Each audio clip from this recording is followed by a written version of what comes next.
So Mata on, I think it was released on Friday, I think. I'm going to skip a clip that I was going to play, which is basically Mihi Forbes was saying, has Te Pati Māori been a few degrees off? And the leaders have said, yep. And now we're writing our waka. Second part of that same part of the conversation, basically talking about what you want to do in the next 12 months. And this is where I think you can hear the definitive change in messaging. And Debbie is very clear, we want to be in government with Labour. Did you get to? Just over a year of this government left. What are your top priorities, Deb, for Māori communities facing ongoing struggles? I think our first thing is to make sure that they can see and hear themselves in us as a movement. And that was a lot about what yesterday was about. It was also to give clarity on what it is that we will stand for, what it is that we will negotiate, and to get into government. I think probably the biggest message we gave yesterday, which was a big, growth part of us as well, is that we are preparing to be in government. Good. And we need your support to do that. Good. And this is about making sure that our solutions, the oars that are already in the water, become our focus. It's not about Te Pati Māori reinventing our solutions. It's actually amplifying them and giving, kaha to them through this place. Yeah, you talk about, your position here is for Te Māori. You're here because of Te Māori, and you're here to fight for the kaupapa that matter to them. And we're in a cost of living crisis. Unemployment is rising. Health access is tightening. We can't even get into ED, and when we do, it takes, 2 days to get out. Have you got your priorities right, do you think? I think our priorities are always going to have to flex around what our needs of our community are. Like only a couple of days ago, we got dropped on parents earning more than $69,000, which is effectively $55,000 net, to be responsible for their 16 to 18, 19-year-olds on job seeker. So our priorities will always be about our whānau. Our priorities will always be about the oranga of our taiao. Our priorities will also be about our vision to be able to get to the shores of Aotearoa Hau, that everyone deserves to live with dignity, that everyone deserves to be able to share in the wealth of Aotearoa. So the pou of who and what we are will always be strongly focused on our people and our taiao. So, but I think it's a lovely message. It's always strongly focused on our people, but it's still about everyone as well. It doesn't have to be either or. It can be both. It's like we talk about how two things can be both accurate. Like when we talked about Winston's house, that can be a bad action, but it also can be him beating it up a bit. It's like there is a special relationship with Indigenous New Zealanders, and New Zealand can be used and welcomed and available for everyone. So it can be both, even though some people would like to say that if you have one, you can't have the other, Mr. Seymour. But also, like I said to you at the start of that, very good to see and pleasing to see Debbie really kind of focus in on we are preparing to begin government. I think there's parts of this conversation that we're not going to play tonight, just purely because of time, because it's a 40-minute conversation, where they talk about what they have in common with Labour and what they have in common with the Greens, and they're active conversations that are going on right now. So it's cool. We'll get to the second part of this conversation because it's quite an important part. It's probably the most important part, I think, from this conversation, which is how to change the government. How to change this government, how to make them a one-term government. Really, really good. And I don't know if we're going to show it tonight. I don't think I've got it media. There's actually also a really good clip in this video. You should go check it out, where they talk about the Kapakingi situation and the hurt feelings, and it was real honest and real good conversation to be had as well. And you should definitely go and watch it. I think it's more like the kind of 20-minute-ish mark. It's through that period. I don't know, maybe we'll revisit this later in the week and do some more on it, but yeah, some very interesting conversation around the so-called controversy. And Mihi's like, what about Takutai Ferris? What's the story? Can you see how it would be, deemed offensive? And they're like, yep. So it's a really good, healthy conversation. Anyway, back to it. How to change the government. Some formality to that as well. Can you find common ground, Rawiri, with Chris Hipkins? No, absolutely. Like if we've always said that there are some common themes that we all agree on. One is around the tiriti o Waitangi. That's part of their constitution, is a Māori tiriti o Waitangi. And so the Greens also have that. There's also some taiao alignments that we have with the Greens. And probably 80% of our policy manifesto align with the Greens policy manifesto. And so you've got two very strong parties that want for the same thing. Te tiriti o Waitangi, they want for a good environment, and we want to ensure that we start to close the gaps in terms of the cost of living. And those are some of the fundamental things that our people are really feeling at this particular time. And we talked about this last week, and ironically, he said 80% to do with I love Te Pati Kakarangi. Kakariki. Sorry. Yeah, I go through my head in a second. It didn't sound right. And we said last week about working with people, you were 80% you are in agreement and you negotiate the 20. And they've said, I mean, I know they're just also pulling a number out of their head that 80% with the Greens. And hopefully that means maybe 70 or 60% with Labour. Perhaps. That's a real solid base to start with. Thank you, Paula. Kakariki. It got stuck in my head. I'm not hearing those voices in this particular government. I would say this is the most racist, fascist government we have seen for a long, long time. Their own former ministers agree. You need to work on your messaging there. It's a little bit unclear what you're thinking there, Rawiri. We've seen in the past overseas, and also currently happening overseas in America and things like that. And the Americanization of our country is a concern. And so this is about the people taking back this Aotearoa. That we're really proud to be in. On those kaupapa, it sounds like you have got common ground. Yeah.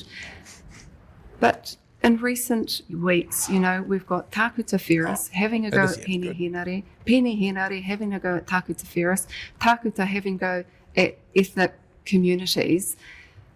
Are you fighting the wrong side? Should you be, having a go at the coalition rather than your own possible potential coalition partners? Well, quite often this is how the media want it to play out, and this is why we've lost a little bit of trust in the mainstream media, is that they constantly grab these stories, and I've said in many speeches and also in my own disdain of the mainstream media, is that if it doesn't bleed, it doesn't lead.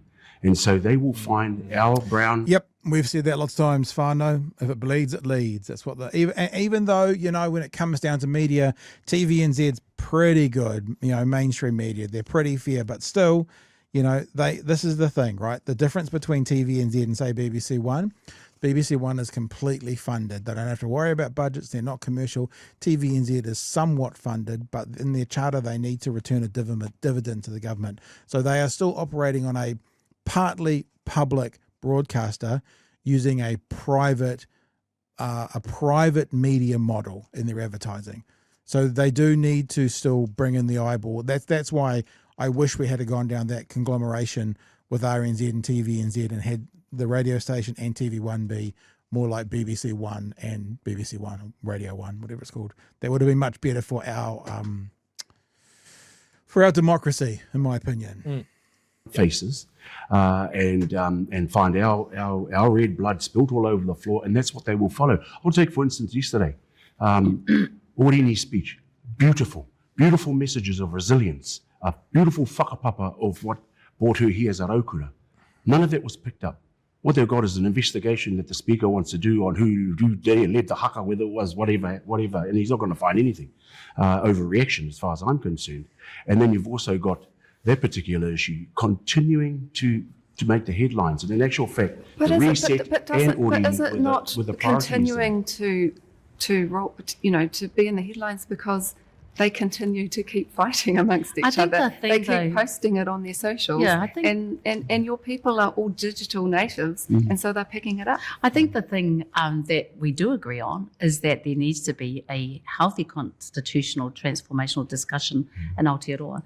There needs to be, and actually I think all three of us agree on Mātiki Mai and being able to discuss, are we bicultural, are we multicultural? What does this mean for us in 2025? How does Te Tiriti apply to tangata tiriti, tangata whenua? Do we, and I think Mātiki Mai was going a really long way for that discussion. And I think that's what we all agree on. And unfortunately, and I've heard some of the framing, and that's what's been missed, because effectively not a lot of our media understand that or support that. But that is something that all three parties in the coalition do agree on, is the investment in Mātiki Mai. The degree that we take it on, and I think this is where some of the tensions will be. Obviously, we want it to be out right at the front. Yeah, absolutely. And we believe the Greens do too. That I post, think that's though, where Deb, why that Labour post needs was not us. about Mātiki Mai. Well, And even though it's spilled out into that, and that is a great discussion, Mātiki Mai, and it's a great document and everyone should read it. But that post was about Indians, Asians, Blacks and Pākehā campaigning in a Māori seat. Can you see how people were offended and there is mamai? Absolutely we can. Yeah. And your own speaker and your own supporters felt mamai Yeah, about that? absolutely. And I think, what we will try to do as leaders is maintain the authenticity of each other's voices without stifling, but also be really clear that the party is very direct on where it stands on tangata tiriti and tangata whenua. And I think at times individually, people are going to say, but the party was very clear where it stands. How do you So, it's really nice to see the topics not being avoided. People would think that's what's different. I was sitting there going, why is this so good? And it's because the questions are being front-footed. yeah, and also It shouldn't be unusual, but it is. But remember, if you were listening to some right-wing pile of pancake batter right now, he'd be talking about Mihi Forbes. Oh, she uses the wrong first name, Oliver, and it's publicly funded. This is straight up and down, questions asked, questions answered. It's great, love it. And we'll go straight into this last bit before we talk about Mikey Sherman, because they do talk a bit more about the media. And I don't know if you know this, I'm not sure, but those watching on Friday night will know what the kids had some fun with this. But I went back a little bit further, played a bit further back from what Magenta and Emily played on Friday night, and Debbie says something really, really lovely for us, right? For literally Chewie, you and me and Emily and Magenta. Debbie talks about that they still go on and they'll still talk to the media that matter. And just those words, and then if you haven't seen the clip, associating it with us, we get a name drop here, is actually really, really special. Getting mentioned in the media is not that big a deal, but something feels a bit different about this, that these guys see a sector of media as the media that matters. And this stupid ass little podcast is a part of that. Each other. My final comment on this is that the media has done so much harm to our people in the past. Yep. Stuff wouldn't have to apologize for the many, many years that they have demonized our people and framed us in a racially profiling manner. And so, of course, we are very protective of how the media treat us, because once it goes online, all you have to do is look through the comments and what it stirs, and the unsafe space that particular media creates for our people. You just have to read the comments. And so, of course, we're going to be protective. We're going to be protective of our stories, and we want to make sure that Māori journalism is another one that needs to be invested in, because Māori need to be able to tell these stories in their own space, not Māori duplicating Pākehā media avenues, but in actual fact, Māori being able to tell our stories, because for far too long the media has hurt our people and continuously hurt our people, because you can see in the comments even online now, there are some very, very vicious racist comments that have been made towards not just Debbie and I, but to our people. My kids have to read that. Your kids have to read that. And so we will be protective of our stories, and we will be, because it's tapu to us. Our kōrero is tapu, and so we will make sure. That's a quite nice way to think about it. We will be protective of our stories. The things are sacred. They're a part of who they are. I think that's awesome. That we continue to be the barrier for our people heading forward with I the think media. too, just on that, we determine, and so do our people, on which media matter too. This place here, the media think they're the be all and end all. Actually, we've been doing a lot of media. We've done BHN, we've done Wātea, we've done podcasts, we've done international, we've done Pacific, we've done a whole lot. We just haven't done these ones who think that they are the be all and end all. Yeah. And look, I mean, as I said, getting mentioned in media is that should be happening to any media outlet often, right? But to have these guys talk about that they and their people will decide what the media that matters is, and to have Rawiri talk about, the media that holds on to their stories, and he's saying with honour or in a sacred way. It's cool, man. It's cool. I actually messaged Debs after that, and I basically just said, cheers for the cheers for the shout out. And where is she? Where have you gone? So many messages. So many messages. There we go. She says, it's the truth. They're old school media obsolete. They get it. They get it. Te Pati Māori get it. Not, I think that possibly maybe national, but certainly ACT get it. Possibly New Zealand First. I don't think Labour get it. And the Greens probably get it at the moment. We'll see what happens over the next 12 months. I'm going to play this a little bit shortly. I've got some ones to play about Mikey Sherman because it's a really interesting little dynamic. But Chewie, I've been talking lots and showing lots. That's all the clips we're going to play from Mata. Anything else? We've talked about, I'm not sure if we did it on air, but certainly privately between you and me. We've talked about Te Pati Māori being careful who they talk to and being protective. Like specifically, we're talking about Hana when that whole thing blew up, or we were obviously like everybody wanting to talk to Hana. And Te Pati Māori were being very cautious about that because I think even at that stage it was very, very clear that any media that she did, anything that she would be front-footed, she would be thrown to the fucking wolves. Yeah.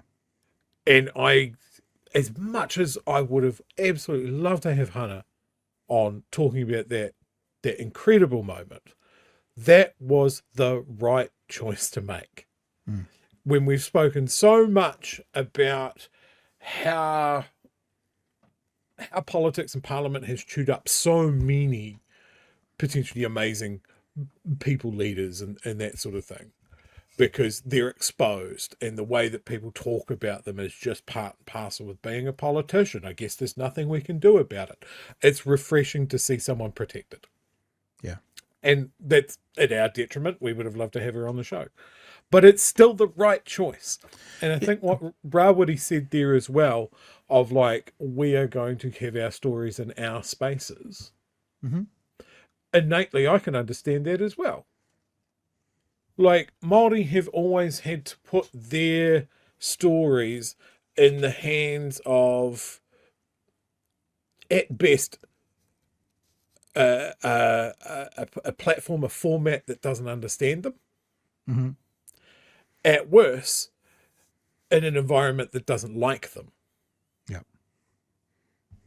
And we've still got a long ways to go there. So if they put their stories, as they put it, in their own space, then people that want to know that have to come into that space. That's a great way of looking at it.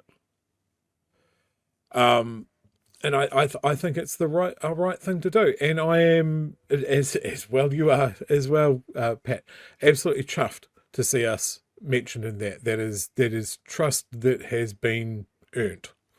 So I'm very happy to see BHN mentioned in that. And that show that we did with Rawiri and Debs, that, as I said, just felt like 4 people sitting around a kitchen table putting the world to rights, is one of the shows that I'm most proud of. So I hope that's a big part of it. And this is not the reason I do it. I don't think it's the reason we do it. We don't do it to get access. I have a philosophy that every interview we do, I'm more than happy to do it correctly if it means the person won't come back. In other words, I'm more than happy to ask any question if it's appropriate to ask, like if there's a reason for asking it, if it's going to offend them and they don't come back, that's fine, right? I'm not going to avoid questions. So we don't have a good relationship on air with these people for access, but the reality is what they have done with us, which is lovely to think about, is they consider us to be part of the media that matters, that treats their stories with sacredness. So what it's going to mean for next year is we will have access because we're one of the locations that they trust with our story. Now, not to bring the tone down a bit, Chewie, we've been quite reserved, and I think, quite grown up about it. Now we should probably see how the Friday night guys handled this. Just to get a contrast. just Talk about throwing people to the wolves. just to get the contrast. Magenta. The contrast to the Where's the energy old level? the old fellas versus the youngsters. That's good. Let's see how they responded to this. We've been doing a lot of media.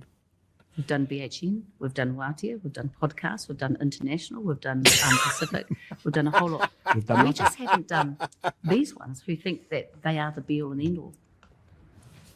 Porini kaipara. Oh yeah, we got mentioned before. What's here? Yeah, what the fuck? Let's go. Yeah. Shout out fire.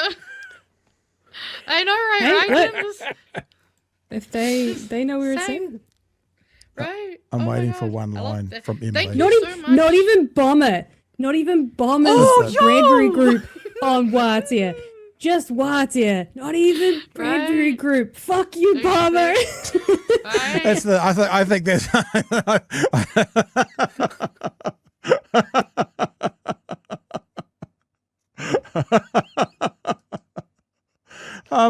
There's a slightly.